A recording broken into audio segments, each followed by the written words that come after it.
2 steps forward, 1 giant step backwards. I'm Benjamin Higginbotham, and this is your SpacePod for December 14th, 2010. It's now official. NASA will be rolling back the Space Shuttle to the Vehicle Assembly Building. But before NASA does that, engineers will conduct tanking tests at the pad no earlier than this Friday. Now, during the tanking tests, 500,000 pounds of supercooled liquid hydrogen and oxygen will be loaded into the iconic orange external tank. NASA will not only be filling the tanks, but also keeping the fuel there in a faux countdown designed to simulate launch day. Much like an actual shuttle countdown, there'll be a series of holds giving the NASA crew time to check the tank, as well as full pressurization as the clock nears T0. When the tanking is done, engineers will then roll Discovery back to the VAB for additional X-ray inspections on the back of the external tank. If no additional problems are found, then Discovery will re-roll back to the launch pad around January 14th for the next launch window of February 3rd through the 10th. Now, since its first flight in 1984, Space Shuttle Discovery has been rolled back to the VAB 5 times. The first being after a pad abort on STS-41D in 1984. 10. We have a go for main engine start. 7, 6, 5. We have main engine start.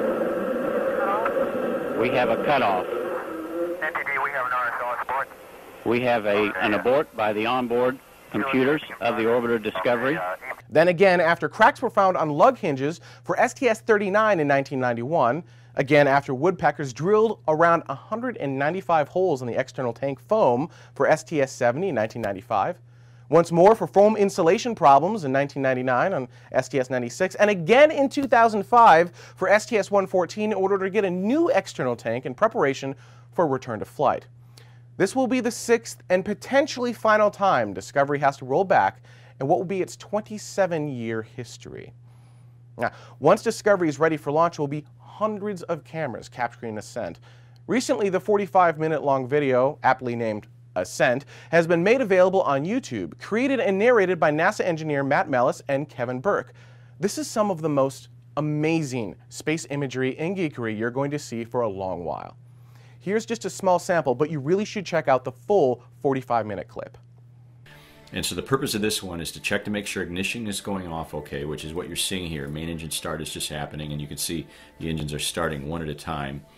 This particular camera looks at engines number 1 and 3, right? Is that what this is? Yep. And so you can see them, they're starting to fire up. Those sparkers that you see are there to make sure that any unburned hydrogen gets ignited before it floats around and collects in some place where it can ignite later and cause problems. Again, you're seeing the engines sort of turn on here. And so we're roughly coming into about 5 seconds before liftoff. The computers are checking and validating that everything's A-OK.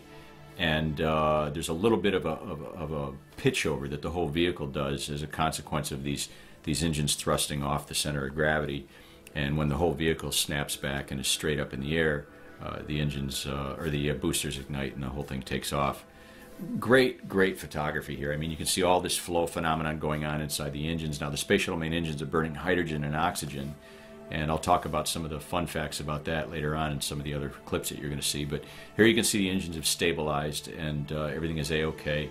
And in just a few moments, you'll see the boosters fire off. All right, on the lighter side, Pratt & Whitney Rocketdyne has completed assembly of the oxidizer turbopump on the all-new J2X rocket engine. The turbopump is one of the most important and difficult parts to make in a rocket engine, so this is a great step forward for J2X. This new rocket engine will be used in the upper stage of NASA's upcoming... Let's end this space pod on some new space news, shall we? It sounds like Orbital Sciences and Virgin Galactic may be teaming up. Orbital is looking to put 4 humans into orbit around the year 2015 or so in a bid to win NASA's Commercial Crew Development 2 contract. Orbital's new spacecraft would launch atop the time-tested Atlas V rocket, carrying 3 astronauts and 1 paying space tourist to the International Space Station. So then where does Virgin Galactic fit in all this? Well, Virgin would market the commercial rides, conduct drop tests using their White Knight 2 vehicle, and offer transport services for the craft should there be an in-flight abort. Interesting bedfellows, as Virgin has also expected to announce their intentions to go after the exact same NASA contract later this week. No official word on that yet, but with all this competition, it sounds like the chances of you going to space keep getting better and better and better.